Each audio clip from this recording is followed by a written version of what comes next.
Hello mga ka-Berks, ito po si Olan Vlogs. So, kamusta po kayo lahat dyan? Ito lang po tayo at ating vlog ngayon ay ang bagong Scenic Toyota Toyota Innova Scenic Q. High-end to, pinaka-high-end sa lahat mga ka-Berks. So, ito, nandito ako sa sa car ngayon at tinetesting ko, bagong dating to, bagong-bago at 2025 Toyota Innova Scenic Hybrid Q siya, Q mga ka-Berks. So ito tingnan natin. So bago po lahat i-shoutout ko nga pala yung aking mga ka-Berks dyan, aking kaibigan sa Canada, si Sir Danny Castillo, yung nasa Holland, si Ma'am Lintik at ang kanyang mga Powerlitic team. Yan, kumusta kayo lahat dyan sa Holland, kumusta ng panig ng Pilipinas o ng mundo, kumusta po kayo ang aking mga subscriber. Ayan po, kumusta po kayo lahat, magandang araw, magandang tanghali, magandang gabi po sa inyo lahat. Ingat po kayo lagi at God bless po sa inyo lahat. At ngayon po ay December 13, Friday the 13 po pala. So yun mga ka-Berks, ingat-ingat po tayo, pero Christian tayo, hindi tayo naniniwala dyan sa mga ganyan mga kasabihan. Although ingat na rin syempre kasi iba rin yung nag-iingat. Saka pray lang po tayo palagi kay Jesus Christ, kay Lord. Yan, God bless po sa inyo lahat. At yung nga ito mga ka-Berks, nandito sa Toyota Innova Q, Scenic Q. Yan, so ito, kita ko na sa inyo mga ka-Berks. Ito yung kanyang panel. Ayan ang kanyang panel. So yan mga ka-Berks, so ayan, so ito yung kanyang mga digital panel yan.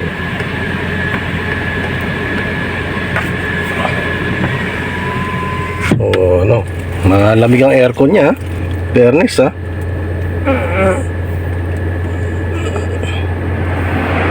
malamig ang aircon niya.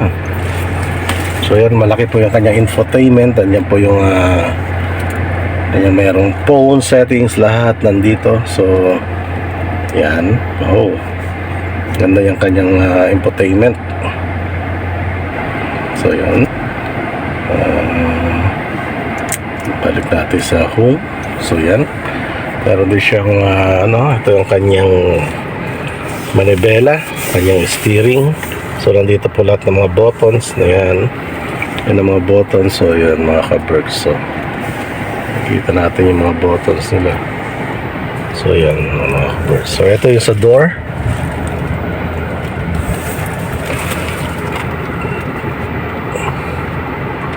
Yan ang door niya. Ito yung adjustment niya sa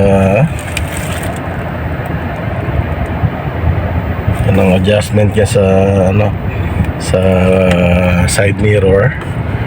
Ayan, makikita nyo, gaganon-ganon mo lang siya, paling-paling po, paling na siya. Ayan, bababa. Ano din po sa kabila, paling-paling lang din. Ayan. So yan mga ka-Berks. So ito yung kanyang mga panel. Siguro mga 10 inches, ganyan, 10 by 12 na inches na infotainment niya, malaki rin. So yun. So ito yung kanyang steering, Toyota. Ito ang kanyang dashboard, digital panel. So yan, ito yung kanyang cambio. Hindi na siya hindi na siya dito. Dati yung nandito ngayon dito na siya.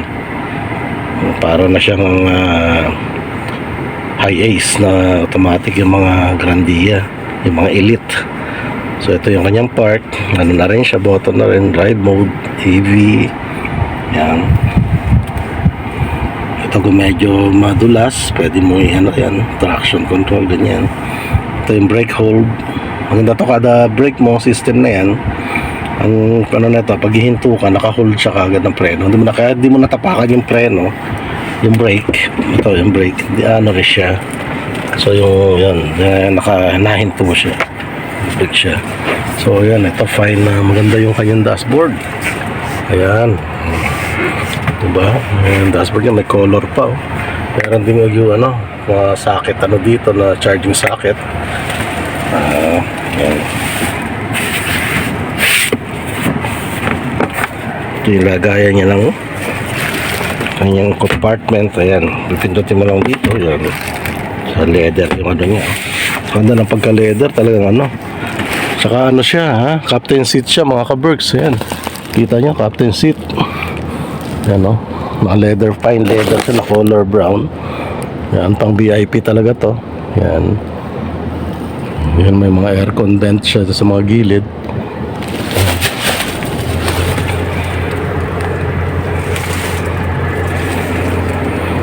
Ang lambot ng ano niya, oh. Ang lambot ng kanyang ano, kanyang steering. So talagang napakaganda itong ano na to, Toyota Scenic na to. So hindi ko pa nakita masyado yung function niya, paano ano. So yun lang, medyo talagang hindi ka nang pagka Toyota palagi yung gamit mo, hindi ka nang maliligaw. So ito yung kanyang lamp, headlamp. Ayan ang mga switch, yan. Sa kabila, ayun. Ayan, ayan. Pag gusto mong pagbubuksan yung door, ayan, di ba? Bubuksan ng door yan, ilaw yan. Ayan, okay lang siya. Buksan ko yung door, ilaw siya. Ay, yung kanyang ano, ganda, leather. Tapos to, fine leather. Ganda. Yung stereo niya, tingnan natin yung stereo.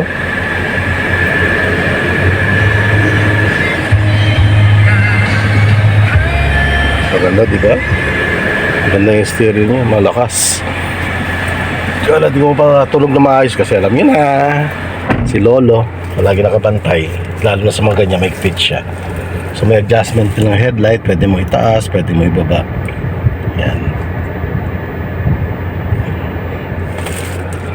Tapos sa kanyang door, automatic. Automatic yung door niya. Tapos, yung speaker niya, yan. Yung speaker niya. So yung control ng ano, control ng upuan, kung gusto mong pa-abante siya, ayan, no? Ganun mo lang, ayan. Abante na siya. Kung gusto mong pa-atras, ganyan. Tapos yung sandala naman, pwede mong i-ganon. Yan, nagalaw siya. Pwede mo rin i-ganyan. Yan ang button na yan.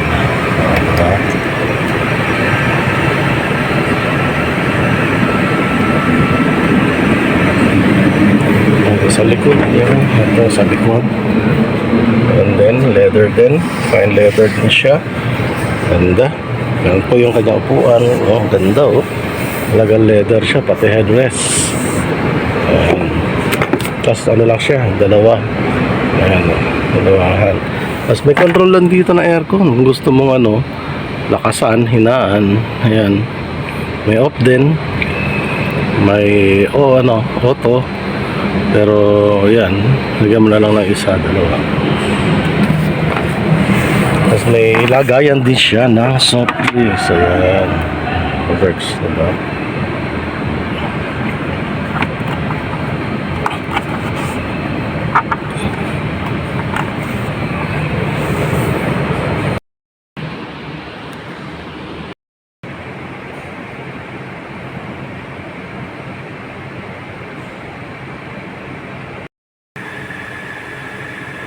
Nakabox ang kabuuan niya.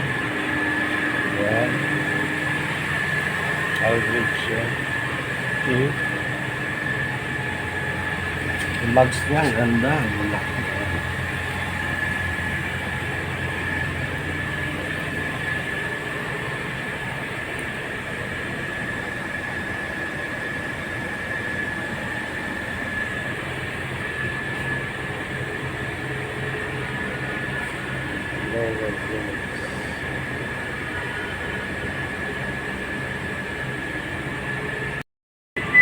So, automatic na kanya button lang. So, ito yung kanyang upuan. Ayan ang kanyang upuan. So,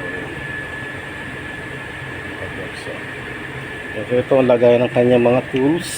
So, walang tools. Kasi na yung tools.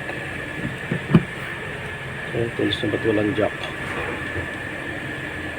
Ano lang yung nandito. Kasama jack.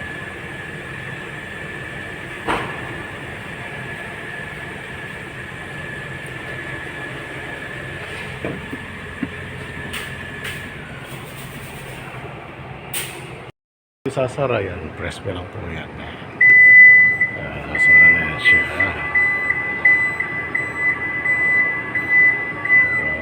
Galing.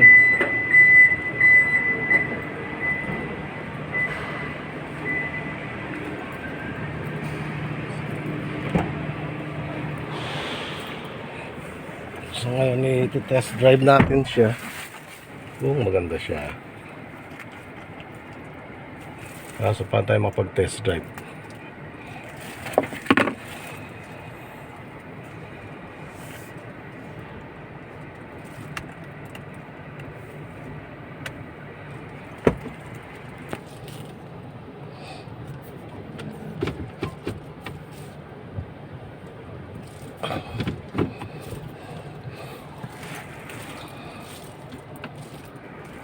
So yan mga kabers, ito yung kanyang may mga rin pa siya dito, yung mga pwede ka pang mag-charge dito. Mayroong pang Android, pang Apple, yan. So button na rin siya mga kabers, push start na rin siya, push start and stop engine. So yan ang niya, kagandahan niya.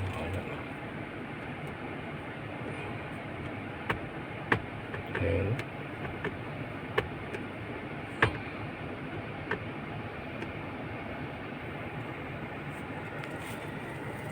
So ito yung kanyang mga hindi ko alam kung pagka yun, umiilaw din pagka binuksan mo yung kanyang yan, pag pinap mo yan, ano naman siya,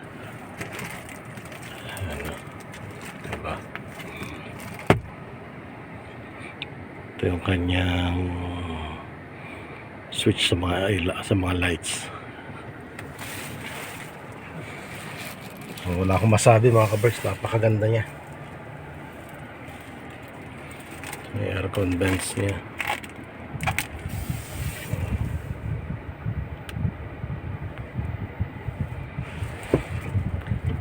So try nating patakbuhin.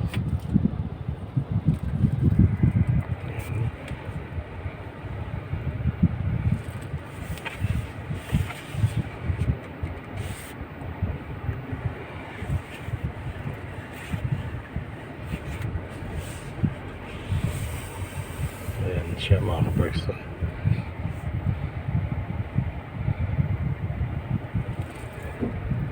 So may kita mo pala yung monitor mo pala yung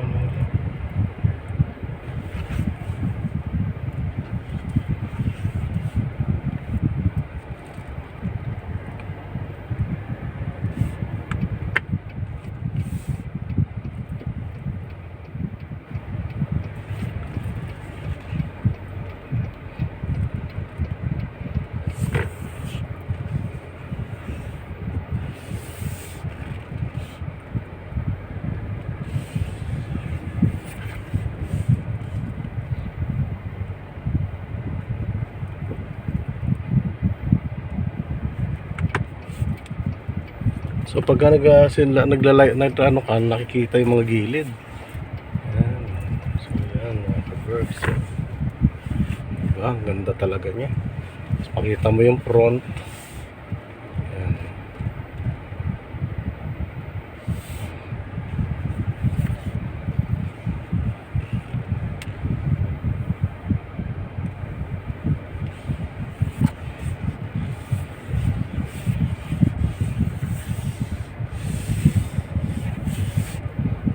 Test drive na, maganda ang pick up imagine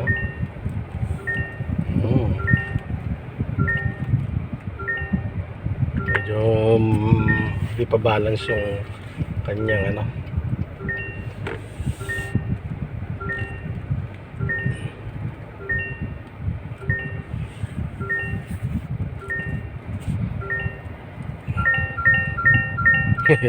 nangungulit yung kanyang dito seatbelt. Hindi tayo naka seatbelt so at least alaman natin na nag-a-alarm siya. Makulit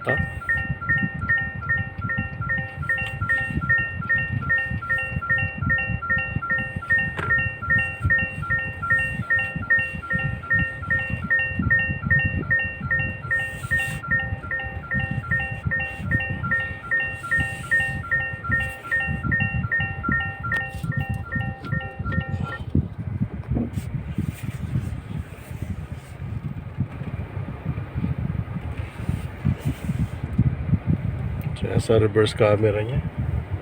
Liwanag, oh, maganda.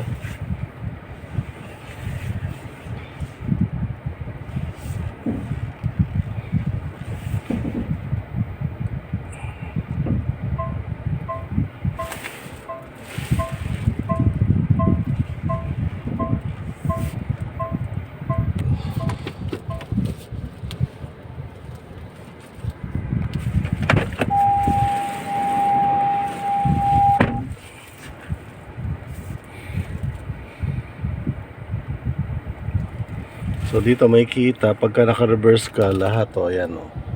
Kung ilan ang ano niya, may kita dito. Yung distansya niya 3D both side magkabilaan, 360 yung kanyang camera. So yun, napakaganda, di ba?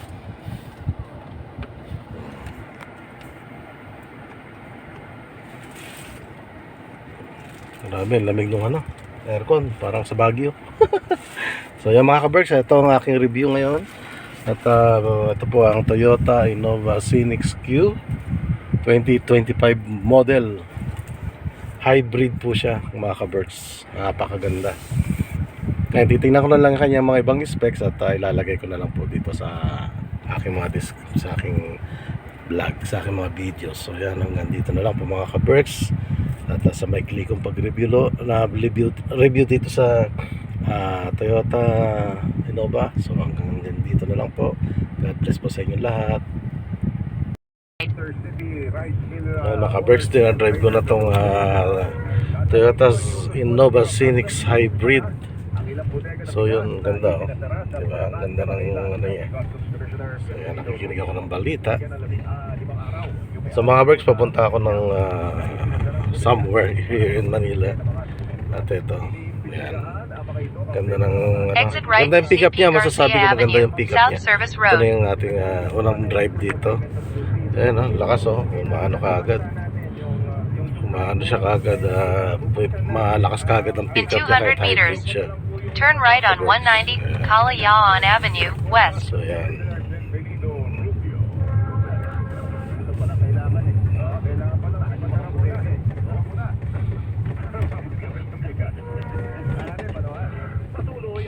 Ayan kanyang shifter, transmission shifter. Turn right on 190 Kalayaan Avenue West. Sa C5 ngayon going to Makati. Sa Kalayaan Avenue. Ayan. In 1.1 kilometers. Ganda yun. At saka yung Turn right on manibela Lawton niya, Avenue. lambot ng kanyang steering, ha. Kumbaga madali siyang iliko. So yung pick up yan, ano ko lang, oh. Ayan, makikita.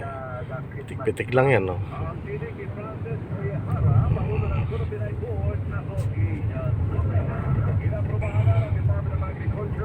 So malapit na ako sa BGC.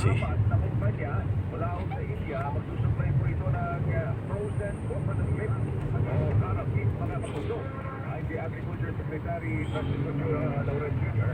Tayo din po dito mapalabang pa ang mapagpupunan po ng Philippine Food Processors at posibleng makapagpaba ng presyo naman, partikular po ng corned beef.